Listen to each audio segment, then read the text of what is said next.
মাদ্রাসা group D নিয়োগের যে লিখিত পরীক্ষা আগামী 1লা সেপ্টেম্বর হতে যাচ্ছে, সেই পরীক্ষার আর মাত্র 9 দিন সময় রয়েছে। এবারে আপনারা এই পরীক্ষাটি যারা দেবেন, তাদের একটি প্রশ্ন হচ্ছে যে, কি পড়বো? হাতে মাত্র 9 দিন সময়, দীর্ঘদিন পড়াশোনার সাথে যুক্ত নেই। এই পরীক্ষাটি যেহেতু 14 বছর পরে হচ্ছে, তো এখন এই মুহূর্তে কি পড়বো? এবং লিখিত পরীক্ষাটির জন্য আমরা কোথায় প্রিপারেশন নেব, কিভাবে প্রিপারেশন নেব?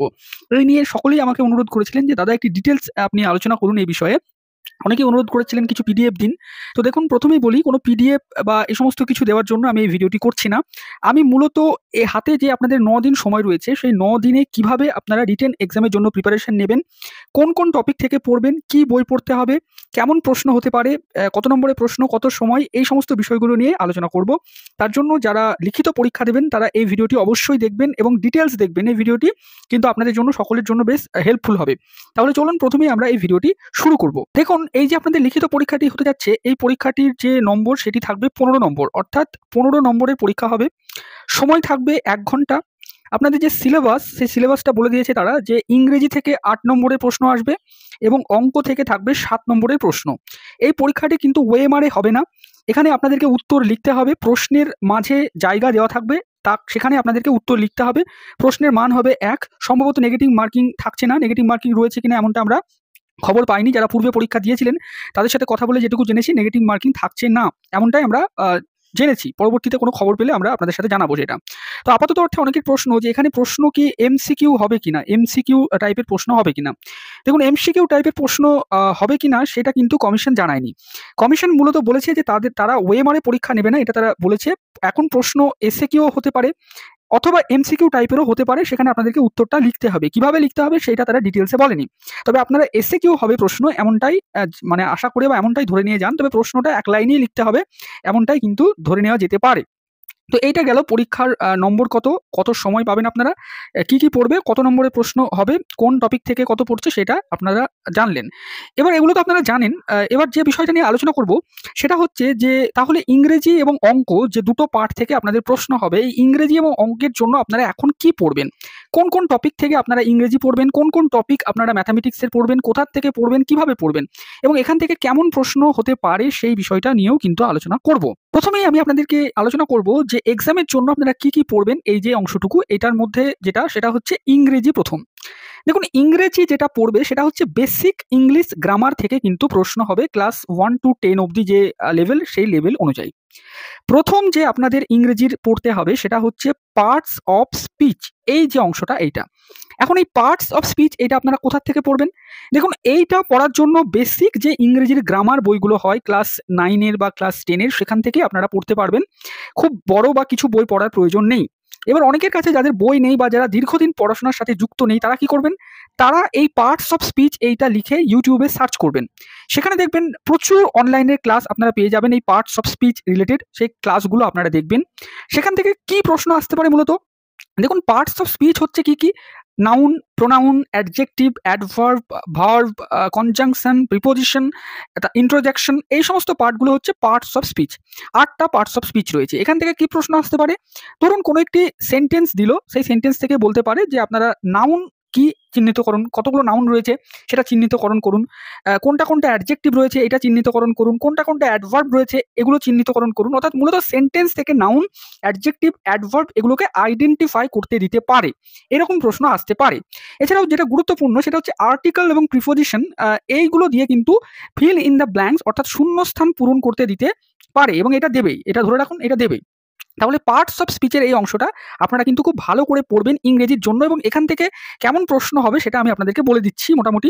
এবার অনেকেই যেটা বলবেন যে, কিছু পিডিএফ দিন, পিডিএফ নিয়ে দেখালে ভালো হতো। দেখুন, এই সমস্ত কম্পিটিটিভ পরীক্ষার জন্য কোনো পিডিএফ হয় না সেই অর্থে। এখানে আপনাকে রীতিমতো প্র্যাকটিস করতে হবে, পড়তে হবে। এবার যেহেতু হাতে সময় কম, এই সময় বেশি প্র্যাকটিস করতে পারবেন না, তার জন্য মূলত কনসেপ্টগুলোকে আগে আপনারা ক্লিয়ার করে রাখুন। দীর্ঘদিন আগে অবশ্যই এগুলো পড়েছেন, এখন হয়তো যেহেতু অনেক দিন প্রিপারেশন নেই, তার জন্য হয়তো এগুলো একটু ভুলে যেতে পারেন। এখন আপনাদের যেটা দরকার সেটা হচ্ছে এইগুলোকে আরও একটু ঝালিয়ে নেওয়া। তার জন্য দেখবেন অনলাইনে প্রচুর ক্লাস আপনারা পেয়ে যাবেন। ইউটিউবে আপনারা সার্চ করবেন পার্টস অফ স্পিচ বলে, সেখানে প্রচুর প্রশ্ন আপনারা পেয়ে যাবেন। সেগুলোকেই আপাতত প্র্যাকটিস করুন। আপাতত এই 9 দিনে বা এই যে সময়টুকু রয়েছে এখানে আপনারা কোনো কিছু কোর্স কমপ্লিট করতে পারবেন না। আমি যদি ব্যবসায়ী প্রকৃতির হতাম তাহলে কিন্তু আপনাদেরকে বলতাম যে আমি আপনাদেরকে কিছু কোর্স করাবো বা কিছু করাবো, কিন্তু সেটা আমার পক্ষে করানো সম্ভব নয় এবং আপনাদের পক্ষেও করা সম্ভব নয় কোনো কিছু এই সময়ের মধ্যে, এবং আমার সময়ও নেই। তবুও আপনাদের অনুরোধে আমি এই বিষয়গুলো বলছি। আর এবার দেখুন পরবর্তী আপনারা ইংরেজিতে আরেকটা কি পড়বেন, সেটা হচ্ছে সেন্টেন্সেস। এই সেন্টেন্সেস এই অংশটা কিন্তু খুবই গুরুত্বপূর্ণ। সেন্টেন্সেস থেকে আপনাদেরকে কি পড়তে হবে? মূলত সেন্টেন্সের যে সিম্পল সেন্টেন্স, কমপ্লেক্স সেন্টেন্স এবং কম্পাউন্ড সেন্টেন্স, তাছাড়াও সেন্টেন্সের যে 5টা ক্লাস রয়েছে অ্যাসার্টিভ, ইন্টারোগেটিভ, ইম্পারেটিভ, অপটেটিভ এবং এক্সক্লেমেটরি, এই সেন্টেন্সের টাইপসগুলো আপনারা ভালো করে পড়ুন এবং তার এক্সাম্পলগুলো, যে কোন সেন্টেন্স তার উদাহরণ কি, এইগুলো। সেন্টেন্স থেকে কিরকম প্রশ্ন আপনাদের আসতে পারে? মূলত বলে দিতে পারে সেন্টেন্সকে আইডেন্টিফাই করতে যে কোনটা সিম্পল সেন্টেন্স, কোনটা কম্পাউন্ড সেন্টেন্স, কোনটা কমপ্লেক্স সেন্টেন্স, কোনটা ইন্টারোগেটিভ সেন্টেন্স, কোনটা অ্যাসার্টিভ সেন্টেন্স, এগুলো। অথবা সেন্টেন্সকে কনভার্ট করতে বলতে পারে যে একটা সেন্টেন্স থেকে আরেকটা সেন্টেন্সে কনভার্ট করুন। তো এই বেসিক জিনিসগুলো আপনারা জেনে রাখুন। এগুলোর জন্য গ্রামার বই পড়তে পারেন, অথবা আপনারা অনলাইনে ইউটিউবে এগুলো সার্চ করুন। এখান থেকে কি প্রশ্ন আসে আপনারা দেখুন এবং সেগুলো বাড়িতে প্র্যাকটিস করুন। আপাত অর্থে এইটা ছাড়া এখন কোনো উপায় নেই। এরপরে আপনারা কি পড়বেন? এরপরে যেটা গুরুত্বপূর্ণ সেটা হচ্ছে টেন্স। এবার দেখুন টেন্স, এইটা আপনারা সকলেই পূর্বে পড়েছেন, আরেকবার একটু পড়ুন। বিশেষ করে টেন্সের যে টাইপসগুলো, সিম্পল টেন্সের যে টাইপসগুলো রয়েছে, পাস্ট টেন্সের যে টাইপসগুলো রয়েছে, ফিউচার টেন্সের যে টাইপসগুলো রয়েছে এবং তাদের যে এক্সাম্পলগুলো, মূলত সেগুলোই কিন্তু পরীক্ষায় আপনাদের আসবে 1 নম্বরের প্রশ্ন হিসাবে। কোনো একটা সেন্টেন্স দিয়ে বলতে পারে যে এটা কোন টেন্সে রয়েছে, বা কোনো একটা সেন্টেন্সকে সেটাকে পাস্ট সেন্টেন্স থেকে অন্য টেন্সে মানে কনভার্ট করতে দিতে পারে। তো এইরকম ধরনের প্রশ্ন আসতে পারে, আপনারা সেগুলো একটু অনলাইনে সার্চ করে দেখে নেবেন। দেখুন অনলাইনে এই রিলেটেড প্রচুর ক্লাস আপনারা পেয়ে যাবেন। এই সমস্ত টপিক যেগুলো আমি আপনাদেরকে লিখে দিয়েছি সেগুলোকে একটু স্ক্রিনশট করে আপনারা অনলাইনে সার্চ করে পড়ে নেবেন, তাহলে খুব ভালো হয় কিন্তু। এরপরে যেটা গুরুত্বপূর্ণ সেটা হচ্ছে ভয়েস চেঞ্জ, যেটা অর্থাৎ অ্যাক্টিভ এবং প্যাসিভ, এই দুটো মূলত আপনারা একটু ভালো করে দেখে রাখবেন। ভয়েস চেঞ্জ কিন্তু আপনাদের 1 নম্বরে দিতেও পারে। মূলত একটা simple passive voice, active voice থেকে প্যাসিভ ভয়েসে চেঞ্জ করতে দিতে পারে। তো এরকমটাই দেবে, খুব একটা ডিফিকাল্ট দেবে না। জাস্ট জেনারেল রুলগুলো একটু আপনারা দেখে রাখবেন। মূলত দেখবেন ইউটিউবে এগুলো সার্চ করলে আপনারা সমস্ত ডিটেলস এগুলো পেয়ে যাবেন। এই বিষয়গুলো কিন্তু একটু দেখবেন। এরপরে দেখুন ভয়েসের পরে ন্যারেশনের ক্ষেত্রেও তাই, অর্থাৎ ডিরেক্ট এবং ইনডিরেক্ট স্পিচ যেগুলো, সেগুলো একটু দেখে রাখবেন। মূলত এখান থেকে 1 নম্বরের প্রশ্ন দিলেও দিতে পারে। এরপরে দেখুন সবথেকে গুরুত্বপূর্ণ যেটা, যেখান থেকে কিন্তু আপনাদের প্রশ্ন মোটামুটি দেবেই ধরে নিন, সেটা হচ্ছে সিনোনিম এবং তারপরে হচ্ছে দেখুন অ্যান্টোনিম, অর্থাৎ সমার্থক শব্দ এবং বিপরীত শব্দ। এবার দেখুন এর কোনো সাজেশন হয় না, আপনি যতই পড়ুন না কেন এখানে কোনো সাজেশন আপনি পাবেন না। এর জন্য আপনাকে কিন্তু প্রচুর ওয়ার্ডস পড়তে হবে। এবার এই মুহূর্তে খুব বেশি ওয়ার্ডস পড়া আপনাদের পক্ষে সম্ভব নয়। তার জন্য দেখবেন পূর্বের যে ইয়ারগুলোর যে কোশ্চেন রয়েছে সেই কোশ্চেনগুলো আপনারা ইউটিউবে একটু সার্চ করবেন। দেখুন অনলাইনে প্রচুর পেয়ে যাবেন। কোনো পিডিএফকে রোট লার্নিং করা বা মুখস্থ করাচ্ছে, এগুলো ইউটিউব থেকে একটু দেখে নেবেন, তাহলে আপনারা পারবেন। তারপরে দেখুন ফ্রেজাল ভার্বস, কিছু ফ্রেজাল ভার্ব আপনারা পড়ে রাখবেন, এখান থেকে কিছু প্রশ্ন আসতে পারে, এবং ইডিয়ম এবং ফ্রেজ থেকেও কিছু প্রশ্ন আসতে পারে, এগুলো একটু দেখে রাখবেন। এগুলো অনলাইনে সার্চ করলে প্রচুর দিয়ে দেবে, সেগুলো আপনারা একটু পড়বেন। এছাড়াও যেটা গুরুত্বপূর্ণ ইংরেজিতে সেটা হচ্ছে সেন্টেন্সের এরর কারেকশন। একটা সেন্টেন্স দিতে পারে, সেন্টেন্সের 4টে পার্ট উল্লেখ করে দিয়ে আপনাদেরকে বলতে পারে যে কোন পার্টটা এরর, সেটাকে আইডেন্টিফাই করুন। অথবা এমনটাও বলতে পারে, একটা সেন্টেন্স হয়তো এরর দিল, বলতে পারে সেই সেন্টেন্সটাকে আপনি সঠিক করে লিখুন, এরকম করে বলতে পারে। বা 4টে সেন্টেন্স দিয়ে বলতে পারে কোন সেন্টেন্সের মধ্যে এরর রয়েছে সেটা বার করুন। তো এই ধরনের প্রশ্ন ইংরেজিতে মূলত আপনাদের হবে। তার জন্য আপনারা ইংরেজিটার, আমি যে টপিকগুলো লিখে দিয়েছি সেই টপিকগুলোর ওপরে কোনো বেসিক ইংলিশ গ্রামার বই ক্লাস 10-এর যদি আপনাদের কাছে থেকে থাকে, আপাত অর্থে আপনারা সেটাই পড়ুন। এছাড়াও আপনারা ইউটিউবে অনলাইনে সার্চ করুন, এই সমস্ত পার্টগুলোকে একটু ভালো করে বুঝে নিন এবং এখান থেকে কি ধরনের প্রশ্ন আসে, মানে এমসিকিউ টাইপের পরীক্ষাতে কম্পিটিটিভ, সেগুলো একটু দেখে রাখুন। খুব বেশি হাই লেভেলের পড়াশোনা এখানে করার প্রয়োজন নেই, একদম দেখবেন নর্মাল লেভেলেই প্রশ্ন আসতে পারে বলে আমাদের মনে হয়। খুব নর্মাল না এলেও খুব বেশি হাই হবে না। তো মূলত বেসিক ইংরেজির এই পার্টগুলো আপনারা যদি পড়েন তাহলে কিন্তু আমি বলবো আপনাদের হয়ে যাবে। তো এরপরে আমরা দেখব ম্যাথটা। দেখুন ম্যাথের ক্ষেত্রে জেনারেল এরিথমেটিক মানে সাধারণ পাটিগণিত এবং কিছু অন্যান্য ম্যাথ আপনাদেরকে প্র্যাকটিস করতে হবে। ম্যাথটা খুব সহজ। ম্যাথের জন্য আমার মনে হয় খুব বেশি কিছু করার দরকার নেই, শুধুমাত্র ম্যাথগুলো প্র্যাকটিস করুন। এবার প্র্যাকটিস কোথা থেকে করবেন, এগুলো আপনারা অনলাইনে পেয়ে যাবেন। ইউটিউবে সার্চ করলে প্রচুর অ্যাভেলেবল অনলাইন ক্লাস আপনারা পাবেন। সেই চ্যানেলগুলো ভিজিট করে, বাংলা চ্যানেল বা ইংরেজি চ্যানেল বা হিন্দি চ্যানেলগুলো একটু ভিজিট করে আপনারা এগুলো দেখুন। বাংলা চ্যানেল প্রচুর রয়েছে, দেখবেন বাংলা চ্যানেলগুলোই দেখুন। সেখানে দেখুন মূলত ক্লাস 1 থেকে 10 অবধি, আমি 1 লিখেছি, 1 নয়, ক্লাস 10 অবধি মূলত 6, 7, 8, 9, 10 এই যে ক্লাসের ম্যাথগুলো সেগুলোই আপনারা প্র্যাকটিস করবেন। মূলত প্রথম যেটা প্র্যাকটিস করবেন সেটা হচ্ছে সংখ্যা, নাম্বার। সেখানে আপনাদের মৌলিক সংখ্যা, যৌগিক সংখ্যা এগুলো একটু ভালো করে দেখুন। মূলত প্রশ্ন এমন আসতে পারে যে 1 থেকে 50-এর মধ্যে কতগুলো মৌলিক সংখ্যা রয়েছে, তাদের যোগফল কত, এইরকম প্রশ্ন আসতে পারে। তো এই ধরনের প্রশ্নগুলো একটু প্র্যাকটিস করুন। তারপরে সংখ্যার পরে রয়েছে লসাগু এবং গসাগু। লসাগু এবং গসাগু খুব সহজ। এখান থেকে মূলত এই ধরনের প্রশ্নগুলো বেশি করে প্র্যাকটিস করুন, যে দুটি সংখ্যার যোগফল এত, গুণফল এত, তাহলে সংখ্যা দুটি কি কি, বা তাদের দুটি সংখ্যার লসাগু এত, গসাগু এত, সংখ্যা দুটির গুণফল এত, তাহলে সংখ্যা দুটি কি কি, বা প্রথম সংখ্যা এত, তাদের গুণফল এত, এবং সংখ্যা লসাগু এত, তাহলে দ্বিতীয় সংখ্যাটি কত। এই ধরনের যে প্রশ্নগুলো হয় মূলত এই প্রশ্নগুলো একটু প্র্যাকটিস করুন। এছাড়াও আরো ভিন্নধর্মী যে প্রশ্নগুলো লসাগু গসাগু রিলেটেড সেগুলো একটু প্র্যাকটিস করুন। এরপরে আপনাদের আরো যেটা গুরুত্বপূর্ণ রয়েছে সেটা হচ্ছে সরল, সিম্পলিফিকেশন। যেটা সরলের যে বড মাস যে রুলটা, এই রুলটাকে মাথায় রাখবেন এবং আপনারা এই সরলটাকে একটু ইউটিউবে সার্চ করে বেসিক সরলের যে রুলসগুলো সেগুলো দেখে নিন এবং সাধারণ যে সরলগুলো সেগুলো একটু প্র্যাকটিস করুন। এই সরলগুলো থেকে কিন্তু একটা যে কোনো সরল বা সিম্পলিফিকেশনের অঙ্ক দিয়ে দিতেই পারে। গড় এবং বয়স এই দুটো পার্ট কিন্তু খুব ইম্পর্টেন্ট, এখান থেকেও প্রশ্ন আসতে পারে। শতকরাটাও খুব ইম্পর্টেন্ট, শতকরাটাও প্র্যাকটিস করুন। লাভ ও ক্ষতি এটাও কিন্তু খুব ইম্পর্টেন্ট। অনুপাত এবং সমানুপাত এখান থেকেও আপনাদের প্রশ্ন হবে, এই জায়গাটা খুব ইম্পর্টেন্ট, এইটাও একটু প্র্যাকটিস করুন। সরল সুদ, চক্রবৃদ্ধি সুদটা অতটা না পড়তেও পারে, তবে সিম্পল ইন্টারেস্ট থেকে কিন্তু প্রশ্ন আসবে। সময় এবং দূরত্ব এবং সময় এবং কাজ এগুলো কিন্তু একটু প্র্যাকটিস করুন। তো এই পার্টগুলো খুবই ইম্পর্টেন্ট এই পাটিগণিতের, এখান থেকেই মূলত আপনাদের অঙ্কের যা প্রশ্ন হওয়ার হবে। এছাড়াও আপনারা এক্সট্রা হিসাবে যেটা করে রাখবেন সেটা হচ্ছে ক্ষেত্রফল, আয়তন, পরিসীমা এবং তল।